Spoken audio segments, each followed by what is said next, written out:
नमस्कार दोस्तों, आप सभी का अभिप्रेरणा इंस्टीट्यूट के यूट्यूब चैनल पर स्वागत। मैं प्रकाश सिंह शेखावत बायोलॉजी लेक्चर आपके लिए लेकर आया हूँ। रक्त समूह ब्लड ग्रुप का टॉपिक, जिसमें से हर एग्ज़ाम में 1 या 2 क्वेश्चन पूछे जाते हैं। रक्त समूह क्या होता है, इसके बारे में हम यहाँ पे संपूर्ण जानकारी प्राप्त करेंगे। ब्लड ग्रुप, सबसे पहले इसमें टॉपिक लेते हैं रक्त। ब्लड होता क्या है, इसके बारे में जानिए। सबसे पहली बात, ब्लड एक तरल संयोजी ऊतक है।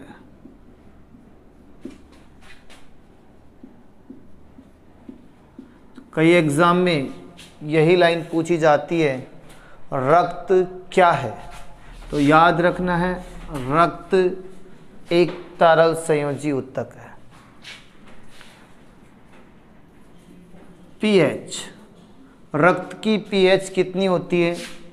7.4 हल्का क्षारीय। रक्त का स्वाद, देखिए क्षारीय पीएच होने के कारण ब्लड कड़वा होना चाहिए, लेकिन कड़वा नहीं होता है। इसका जो स्वाद है वो खारा होता है, और खारा जो स्वाद है उसका कारण है लवणों के कारण। ब्लड में लवण पाए जाते हैं, जिसके कारण ब्लड का स्वाद खारा होता है। मनुष्य में रक्त की मात्रा कितनी होती है? लगभग मान के चलें 5 से 6 लीटर होती है एक मनुष्य में ब्लड की मात्रा। एक महिला में रक्त की मात्रा की बात करें तो लगभग 4 से 5 लीटर, यानी नर और मादा में लगभग 1 लीटर का डिफरेंस होता है। रक्त का निर्माण, अब रक्त का जो निर्माण होता है उसमें 2 बातें हैं। एक तो है भ्रूणीय अवस्था में। भ्रूणीय अवस्था का मतलब जब भ्रूण गर्भाशय में होता है तब ब्लड का निर्माण कहाँ होता है? ये होता है यकृत व प्लीहा में। बाकी जो वयस्क होता है उसमें रक्त का निर्माण कहाँ होगा? उसमें रक्त का निर्माण होता है अस्थि मज्जा में, जिसको बोन मैरो भी कहते हैं। ये अस्थि मज्जा कहाँ पाई जाती है? ये जो अस्थि मज्जा है, बोन का अर्थ होता है अस्थि, अस्थि में स्थित होती है अस्थि मज्जा। रक्त के साथ में याद रखना, जो सीमन होता है उसकी जो पीएच है वो भी 7.4 ही होती है, यानी सीमन की पीएच भी ब्लड के समान होती है।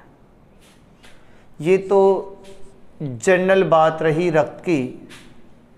अब हम देखते हैं रक्त जो होता है उसमें कौन कौन से पार्ट होते हैं, उन सभी की डिटेल अपन इसमें जानने की कोशिश करते हैं। पहली बात, जो ब्लड होता है उसके 2 पार्ट हैं। ब्लड के 2 पार्ट हैं।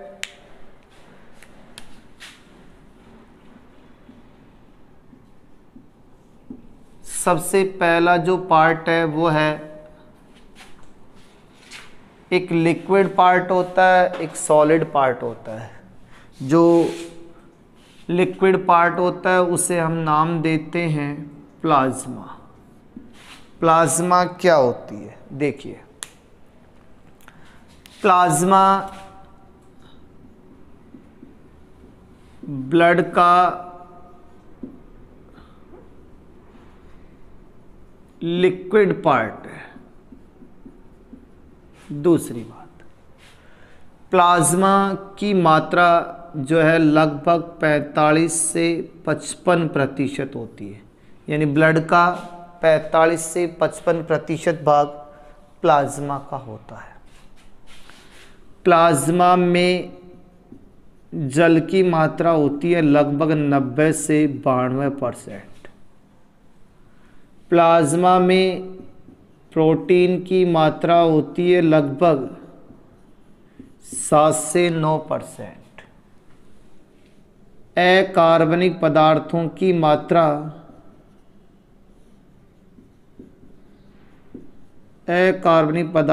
मात्रा होती है 1.5% और कार्बनिक पदार्थों की मात्रा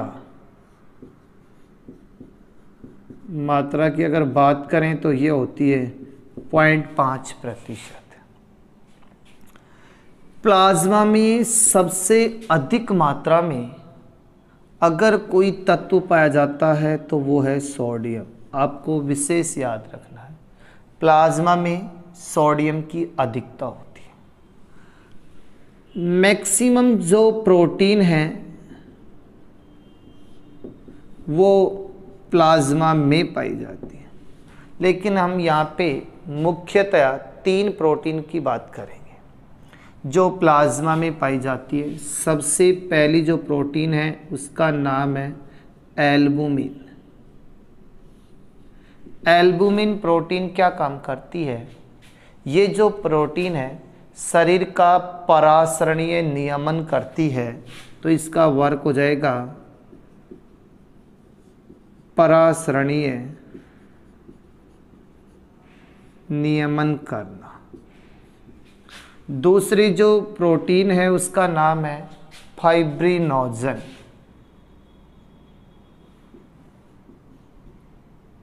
फाइब्रिनोजन ये जो प्रोटीन है इसका काम है, जैसे हमारे शरीर में कहीं चोट लग जाती है या घाव हो जाता है तो लगातार ब्लड बहता रहता है, लेकिन 3 से 8 मिनट के दौरान रक्त का बहना रुक जाता है, क्योंकि उस स्थल पर रक्त का थक्का बन जाता है।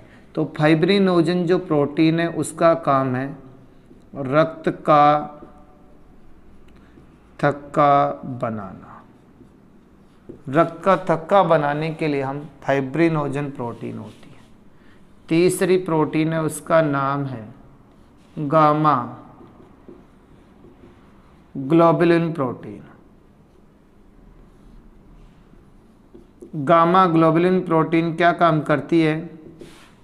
ये प्रोटीन जो है शरीर को रोग प्रतिरोधक क्षमता प्रदान करती है, अर्थात जो शरीर होता है उसको बाहरी जीवों का जो संक्रमण होता है, विभिन्न प्रकार के जो रोग होते हैं उन सब से प्रोटेक्ट करती है। तो इसका वर्क हो जाएगा संक्रमण से सुरक्षा करना। ये वर्क हो गया गामा ग्लोबुलिन का। तो हमने प्लाज्मा के बारे में जाना। इसमें दूसरा जो पार्ट होता है वो देखिए, दूसरा जो पार्ट होगा वो होता है कणिकाएं। ब्लड में कौन कौन सी कणिकाएं पाई जाती हैं?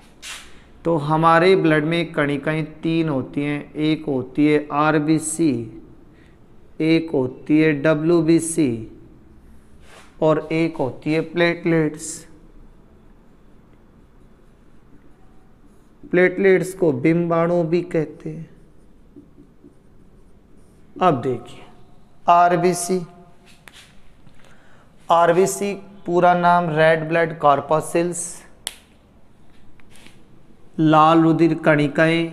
एक और नाम है इरिथ्रोसाइट।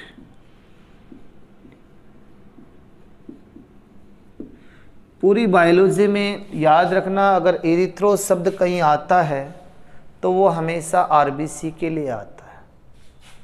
तो आरबीसी के बारे में हम जानते हैं। पहली बात, आरबीसी की जो उत्पत्ति है या आरबीसी का जो निर्माण है वो कहाँ पर होता है? वो होता है लाल अस्थि मज्जा में। जो रेड बोन मैरो होती है वहाँ पे आरबीसी का निर्माण होता है। आरबीसी की संख्या नर और मादा में अलग अलग होती है। नर में होती है 52 लाख प्रति घन mm, ये मापक इकाई है। मादा की अगर बात करें तो 47 लाख प्रति घन mm, ये होती है मादा। आरबीसी का जो जीवन काल है वो लगभग 120 दिन का होता है। 120 दिन के पश्चात जो आरबीसी वृद्ध हो जाती है वो प्लीहा में जाकर के नष्ट हो जाती है। इसलिए प्लीहा को आरबीसी का कब्रिस्तान या बूचड़ खाना भी कहते हैं। लर्न करना, आरबीसी का कब्रिस्तान या बूचड़ खाना कौन होता है? प्लीहा। प्लीहा को शरीर का ब्लड बैंक भी कहते हैं। Very very important person. मानव शरीर का ब्लड बैंक कौन होता है? प्लीहा। आगे, आरबीसी का जो लाल रंग है वो किसके कारण होता है? लाल रंग होता है हीमोग्लोबिन श्वसन वर्णक के कारण। श्वसन वर्णक के कारण जो है, हीमोग्लोबिन के कारण जो है लाल रंग होता है। तो एग्जाम में पूछा जाता है हीमोग्लोबिन का मुख्य घटक क्या है? याद रखना, मुख्य घटक है फेरस। तो हीमोग्लोबिन में कौन सा तत्व पाया जाता है? लोहा पाया जाता है, वो भी फेरस के रूप में, जिसकी संयोजकता +2 होती है। हीमोग्लोबिन क्या है?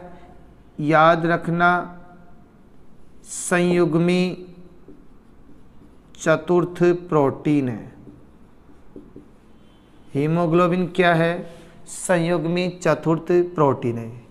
इसमें ग्लोबिन की 4 पॉलीपेप्टाइड श्रृंखलाएं, ग्लोबिन की 4 पॉलीपेप्टाइड श्रृंखलाएं हैं। इन पॉलीपेप्टाइड श्रृंखलाओं से हीम का अर्थ होता है लोहा जुड़ा हुआ है, इसलिए संयुग्मी, और ये चतुर्थ प्रकार के प्रोटीन को इंडिकेट करता है। अब इसमें हीमोग्लोबिन की मात्रा लगभग 15 dl/100 ml होती है। अब देखिए आरबीसी के बारे में और क्या आरबीसी का यूज़ है। आरबीसी में जो हीमोग्लोबिन है ये क्या काम करता है? हीमोग्लोबिन का पहला काम है ऑक्सीजन को शरीर के विभिन्न भागों में पहुंचाना। दूसरा काम है कोशिकाओं में भोजन के अपघटन के पश्चात निर्मित CO2 को पुनः फेफड़ों तक लाना। और तीसरा जो वर्क है, जो कार्बनिक पदार्थ हैं उनको भी शरीर के विभिन्न भागों तक पहुंचाना, ये इसका वर्क है। आरबीसी, ध्यान रखना, जो मनुष्य की जो आरबीसी है वो केंद्रक रहित होती है। इसमें केंद्रक नहीं होता, केंद्रक रहित उभयोतल प्रकार की होती है, तस्त्री नुमा इस प्रकार की होती है। इसमें केंद्रक क्यों नहीं होता? इसका कारण है जैसे ये कोशिका है, अगर इसमें केंद्रक होगा तो ये अधिकतम ऑक्सीजन के अणुओं का परिवहन नहीं कर पाएगी, जबकि मैमेलिया वर्ग के जो प्राणी हैं उनको श्वसन हेतु अधिक ऑक्सीजन की आवश्यकता होती है, इसलिए आरबीसी में केंद्रक नहीं पाया जाता। लेकिन ऊंट और लामा दो ऐसे प्राणी हैं जिनकी आरबीसी में केंद्रक पाया जाता है। तो एक तो इसका अपवाद है ऊंट और दूसरा लामा। ऐसे दो एनिमल हैं जिनकी आरबीसी में केंद्रक पाया जाता है। तो इस प्रकार हमने आरबीसी के बारे में देखा। अब लेते हैं हम टॉपिक इसमें डब्ल्यूबीसी। डब्ल्यूबीसी के बारे में देखिए क्या है। डब्ल्यूबीसी पूरा नाम है वाइट ब्लड कॉर्पस्कल्स, जिसको श्वेत रुधिर कणिकाएं या ल्यूकोसाइट भी कहते हैं। ल्यूको शब्द आरबीसी डब्ल्यूबीसी के लिए आता है, साइट शब्द कोशिका के लिए आता है। तो पहली बात करें डब्ल्यूबीसी, याद रखना आरबीसी में केंद्रक नहीं होता है, जबकि डब्ल्यूबीसी में केंद्रक पाया जाता है। तो केंद्रक युक्त संरचना पहली बात, यानी डब्ल्यूबीसी में केंद्रक पाया जाता है। डब्ल्यूबीसी की संख्या जो है लगभग 7000 प्रति घन mm होती है। 7000 प्रति घन mm होती है। डब्ल्यूबीसी का एक अहम लक्षण होता है, डब्ल्यूबीसी अमीबीय गति प्रदर्शित करती है। डब्ल्यूबीसी अमीबीय गति प्रदर्शित करती है। डब्ल्यूबीसी का मुख्य कार्य है हमारे शरीर में प्रवेशित होने वाले जो रोगाणु हैं उन्हें नष्ट करना। ये डब्ल्यूबीसी का अहम कार्य है। डब्ल्यूबीसी का जो जीवन काल है, आरबीसी का जीवन काल हमने 120 दिन पढ़ा। डब्ल्यूबीसी का जो जीवन काल है वो 5 से 7 डेज होता है। डब्ल्यूबीसी की जो उत्पत्ति है वो कहाँ पर होती है? इसकी उत्पत्ति होती है श्वेत अस्थि मज्जा में। श्वेत अस्थि मज्जा में डब्ल्यूबीसी की उत्पत्ति होती है। डब्ल्यूबीसी दो प्रकार की होती है, एक है कणिका में डब्ल्यूबीसी और दूसरी है अकणिका में डब्ल्यूबीसी। कणिका में डब्ल्यूबीसी जिसको ग्रेन्युलोसाइट कहते हैं, और दूसरी होती है अकणिका में डब्ल्यूबीसी, इसको ए ग्रेन्युलो साइट्स कहते हैं। अकणिका में यानी ऐसी डब्ल्यूबीसी जिसमें किसी प्रकार की कोई कणिकाएं नहीं पाई जाती हैं उसे कणिका में, और जिसमें कणिकाएं नहीं पाई जाती उसे अकणिका में कहते हैं। कणिका में डब्ल्यूबीसी 3 प्रकार की होती है। इसके 3 भाग हैं। एक है बेसोफिल, इओसिनोफिल और एक न्यूट्रोफिल। सबसे पहले बात करते हैं न्यूट्रोफिल। न्यूट्रोफिल की जो मात्रा है वो याद रखना, कुल डब्ल्यूबीसी का 62% होता है। न्यूट्रोफिल ऐसी सेल है जो अम्लीय व क्षारीय दोनों अभिरंजकों से अभिरंजित होकर बैंगनी रंग प्रदान करती है। WBC में जो न्यूट्रोफिल है, टोटल इसका पार्टिसिपेट 62%। न्यूट्रोफिल ऐसी सेल है जो अम्लीय और क्षारीय दोनों अभिरंजकों से अभिरंजित होकर बैंगनी कलर प्रदान करती है।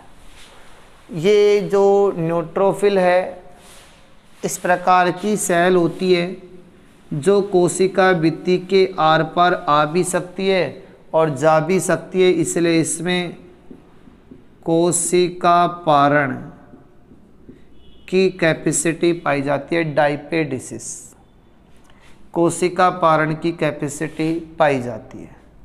ये जो न्यूट्रोफिल है इसकी प्रकृति फेगोसाइट प्रकार की होती है। फेगोसाइटोसिस या फेगोसाइट्स हिंदी में बोले तो महाभक्षकाणु प्रकार की होती है, जो रोगाणु का भक्षण कर शरीर को रोगों से सुरक्षा प्रदान करती है। Very very important question. Neutrophil के बाद में दूसरा टॉपिक लेते हैं बेसोफिल। बेसोफिल,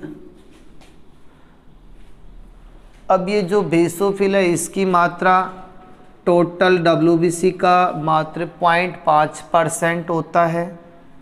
बेस यानी क्षार, जो बेसोफिल कोशिकाएं हैं केवल क्षारीय अभिरंजक से ही अभिरंजित होती है और अभिरंजित होकर के गुलाबी रंग प्रदान करती हैं। क्षारीय अभिरंजक से अभिरंजित होकर गुलाबी रंग प्रदान करती हैं। बेसोफिल जो सेल होती है उससे एक तो याद रखना हिस्टामिन और एक होता है सेरोटोनिन का स्रावण होता है। हिस्टामिन और सेरोटोनिन का स्रावण बेसोफिल सेल से होता है। कई एग्जाम में पूछा जाता है हिस्टामिन का सीक्रेशन या स्रावण होता है बेसोफिल सेल से।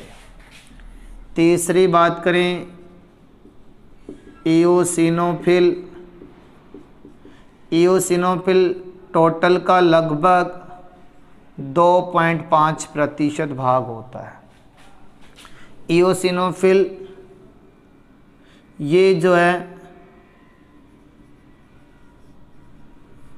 अम्लीय और क्षारीय, ये केवल अम्लीय अभिरंजक से ही अभिरंजित होती है।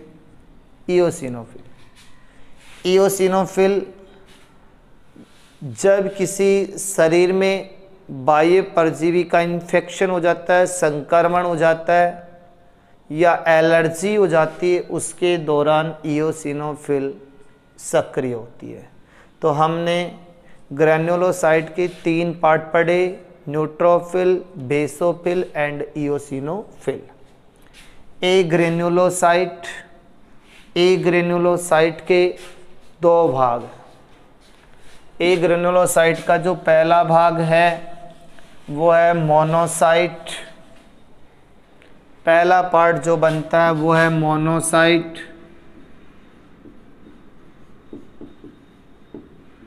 मोनोसाइट टोटल का लगभग 5% होता है और मोनोसाइट जो सेल होती हैं उसकी जो प्रकृति है फेगोसाइटोसिस प्रकार की होती है, महाभक्षकाणु प्रकार की होती है।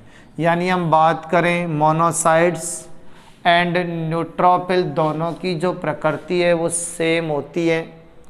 इनका वर्क होता है रोगाणु का भक्षण कर शरीर को रोगों से सुरक्षा प्रदान करना। इसमें दूसरा है लिम्फोसाइट। लिम्फोसाइट्स को बोलते हैं लसीकाणु। ये कुल का लगभग 30% पार्ट होता है। लसीकाणु का निर्माण जो है लसिका ग्रंथियों व लसिका ऊतकों में होता है। लसीकाणु 2 प्रकार की होती है, एक बी लसीकाणु, एक होती है टी लसीकाणु। दोनों में एक फ़र्क है, याद रखना। बी लसीकाणु की उत्पत्ति जो है अस्थि मज्जा में होती है जबकि टी लसीकणु की उत्पत्ति भी अस्थि मज्जा में होती है।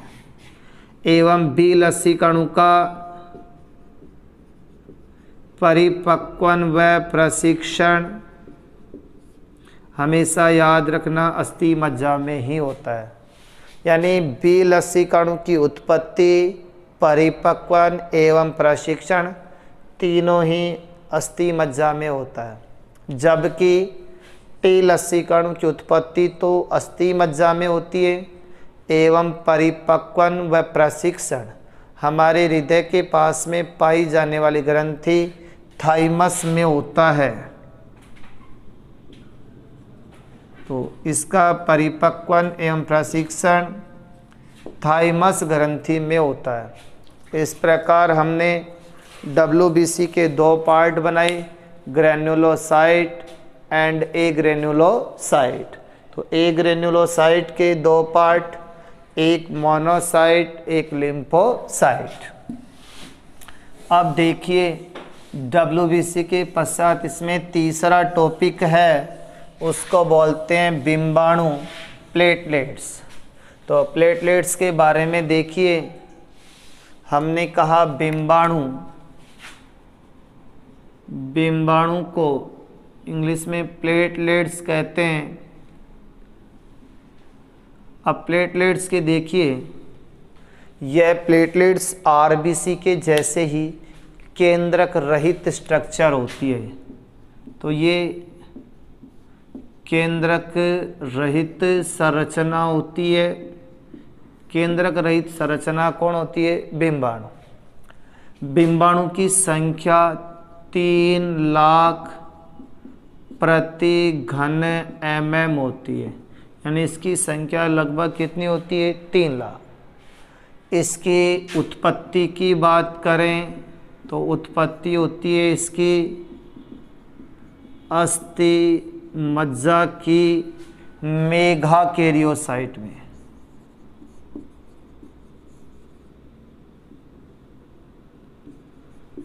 अस्थि मज्जा की मेगाकैरियोसाइट्स में इसकी उत्पत्ति होती है।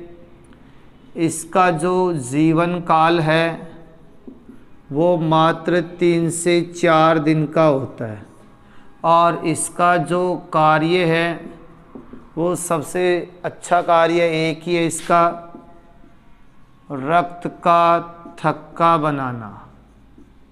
यानी जब शरीर पे चोट के दौरान जो ब्लड बहता है उस ब्लड को बहने से रोकने के लिए जो थक्का बनता है, ब्लड जो जमता है, उसमें बिंबाणु सहायक होते हैं। इस प्रकार हमने पहले रक्त के बारे में जाना, फिर रक्त का रासायनिक संगठन पढ़ा, रक्त के दो भाग बनाए, एक प्लाज्मा लिक्विड पार्ट, कणिकाएं सॉलिड पार्ट। प्लाज्मा के बारे में पढ़ा, फिर हमने पढ़ा जो सॉलिड पार्ट है उसके 3 पार्ट, एक RBC, WBC, प्लेटलेट्स। RBC के बारे में पढ़ा, फिर WBC और फिर प्लेटलेट्स। एक क्वेश्चन वेरी मोस्ट है जिसको याद रखना, पूछा जाता है RBC व WBC का अनुपात क्या है? तो ये याद रखना 600:1। अगर इसको उल्टा पूछे WBC व RBC का अनुपात पूछे तो इसको बता देना 1:600 होता है। इस प्रकार हमने ब्लड का रासायनिक संगठन पढ़ा। इसके बाद में हम अगला टॉपिक लेते हैं, रक्त समूह ब्लड ग्रुप के बारे में जानते हैं कि रक्त की खोज कैसे हुई, फिर रक्त के कितने पार्ट हैं, कितने प्रकार हैं, कौन किसको ब्लड दे सकता है और कौन किसका ब्लड ले सकता है। तो सबसे पहली मैं अगर बात करूं तो देखिए रक्त की जो खोज है वो की थी कार्ल लैंडस्टीनर ने। कार्ल लैंडस्टीनर नाम का वैज्ञानिक था जिसने ब्लड की खोज की। देखिए जो ब्लड होता है उसमें खोज कैसे, जैसे कोई व्यक्ति था एक्सीडेंट के दौरान उसमें रक्त की कमी हो गई उसको मनुष्य का ही रक्त दिया गया, लेकिन उसकी डेथ हो गई। वैज्ञानिकों ने सोचा ऐसा क्या हुआ जिसकी वजह से इसकी डेथ हुई। फिर धीरे धीरे उन्होंने जाना कि ब्लड के भी ग्रुप होते हैं, वो ग्रुप जब आपस में मैच नहीं करते हैं जिसके दौरान उस पेशेंट की मृत्यु हुई, तो समान यानी कौन व्यक्ति किस ब्लड ग्रुप वाले को अपना ब्लड दे सकता है, इसके बारे में देखते हैं। देखिए जो ब्लड होता है, इस ब्लड के लिए हम एक सारणी बनाते हैं, उस सारणी के माध्यम से पढ़ते हैं कि कौन किसको कितना कैसे दे सकता है ब्लड। यहाँ पे हम लेते हैं सीरियल नंबर, यहाँ पे लेते हैं ब्लड ग्रुप, यानी ब्लड ग्रुप का मतलब कौन कौन सा ब्लड ग्रुप होता है। फिर देखिए जो ब्लड होता है उस ब्लड में दो बातें होती हैं, एक इसमें पाया जाता है एंटीजन और एक पाया जाता है एंटीबॉडी। इसके आधार पे रक्त समवन होता है। तो देखिए यहाँ पे है ब्लड में उपस्थित एंटीजन, एंटीजन को बोलते हैं प्रतिरक्षी। ये एंटीजन अगर आपसे पूछे एंटीजन किस में पाया जाता है तो याद रखना आरबीसी में, और एंटीबॉडीज किस में पाया जाता है प्लाज्मा में। अब एंटीजन कौन सा है किस ब्लड ग्रुप में ये देखेंगे, फिर देखेंगे एंटीबॉडी कौन सा है ये अपन देखेंगे। फिर प्रत्येक जो ब्लड ग्रुप है उसकी हम जानेंगे प्रतिशतता के बारे में कि किस ब्लड ग्रुप की प्रतिशतता कितनी है। फिर जानेंगे दाता, दाता का अर्थ होता है डोनर, यानी किसको ब्लड दे सकता है। और फिर जानेंगे ग्राही, ग्राही का मतलब है व्यक्ति किसका ब्लड ले सकता है। तो इस सारणी में तमाम क्वेश्चनों के बारे में हम जानकारी प्राप्त करेंगे। सबसे पहले देखिए ब्लड ग्रुप ए। ब्लड के 4 ग्रुप होते हैं, ए, दूसरा होता है बी, तीसरा होता है ए बी और चौथा होता है ए ओ। तो इस प्रकार ब्लड के कुल 4 ग्रुप होते हैं, ए बी और ओ। याद रखना ए ब्लड ग्रुप में A antigen, B blood group में B antigen, A B blood group में ए बी एंटीजन और ओ ब्लड ग्रुप में एंटीजन नहीं पाया जाता है। जबकि ध्यान रखना एंटीबॉडीज एंटीजन के विपरीत होते हैं। ए ब्लड ग्रुप में बी एंटीजन मिलेगा, बी वाले में ए मिलेगा, ए बी ब्लड ग्रुप में एंटीबॉडीज अनुपस्थित हैं, और जबकि ए बी ब्लड ग्रुप में ए बी एंटीबॉडीज पाया जाता है। सबसे पहली बात ओ ब्लड ग्रुप है उसमें एंटीजन अनुपस्थित है। एंटीजन और एंटीबॉडीज अगर समान होते हैं तो रक्त का समवन नहीं होता। समवन का अर्थ होता है आरबीसी आपस में इकट्ठी होकर के एक जाल सा बना लेती हैं। जब आरबीसी आपस में इकट्ठी हो जाएंगी तो हीमोग्लोबिन के द्वारा जो है ऑक्सीजन का परिवहन नहीं होगा, जिससे उस प्राणी की मृत्यु हो जाएगी। तो उसे कहते हैं रक्त समवन यानी आरबीसी का जुड़ना। तो ओ ब्लड ग्रुप है उसमें एंटीजन नहीं है, इसलिए एंटीजन नहीं होने के कारण ये किसी भी रक्त के साथ रक्त का संवहन नहीं बनाता है। इसलिए ओ रक्त समूह को किसी भी ब्लड ग्रुप वाले व्यक्ति को दिया जा सकता है। इसलिए ओ ब्लड ग्रुप को हम सार्वत्रिक दाता कहते हैं। सार्वत्रिक दाता का मतलब है कि ये ब्लड अपना सभी को दे सकता है, और सभी को देने का मतलब है क्योंकि इसमें एंटीजन नहीं पाया जाता। अगली बात करें ए बी जो ब्लड ग्रुप है उसमें एंटीबॉडीज नहीं है।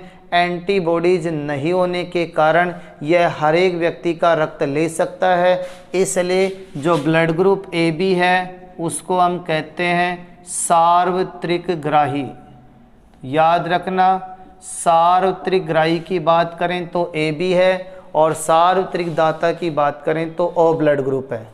अब देखिए ये ब्लड ग्रुप इनकी प्रतिशतता की बात करें तो ए ब्लड ग्रुप की प्रतिशतता 23.5% है।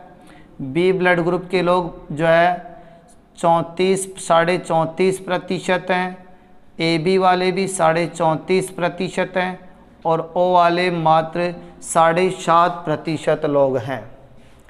अब कौन किसको ब्लड देगा, कौन किसका ब्लड लेगा? दाता का मतलब देने वाला, यानी A वाला किसको ब्लड ग्रुप देगा? A वाला मैंने कहा था सेम समान समान मैच होना चाहिए, तो A वाला एक तो A को देगा।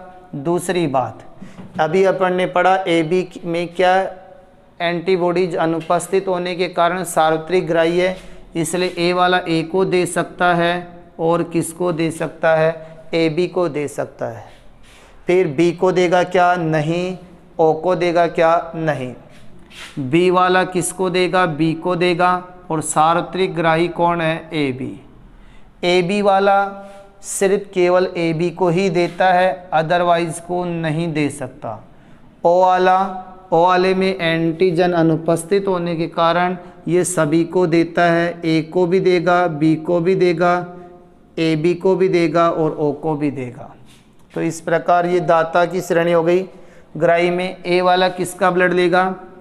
A वाला समान का ले सकता है, एक तो A का लेगा और किसका लेगा? O का, क्योंकि सार्वत्रिक दाता कौन है? O। B वाला B का लेगा और किसका लेगा? O का।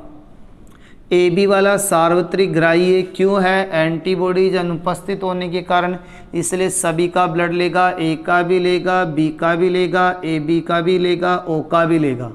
और O वाला जो है वो केवल और केवल किसका ब्लड लेगा? O का। तो इस प्रकार हमने इस सारणी के माध्यम से ये जाना कि कौन कौन से रक्त समूह होते हैं, प्रत्येक रक्त समूह में कौन कौन से एंटीजन पाए जाते हैं, कौन से एंटीबॉडीज पाए जाते हैं, किस ब्लड की प्रतिशतता कितनी है और कौन व्यक्ति किसको ब्लड दे सकता है और कौन व्यक्ति किसी का ब्लड ले सकता है। तो इस प्रकार हमने रक्त के रासायनिक संगठन के बारे में और रक्त समूह के बारे में पढ़ा। Thank you.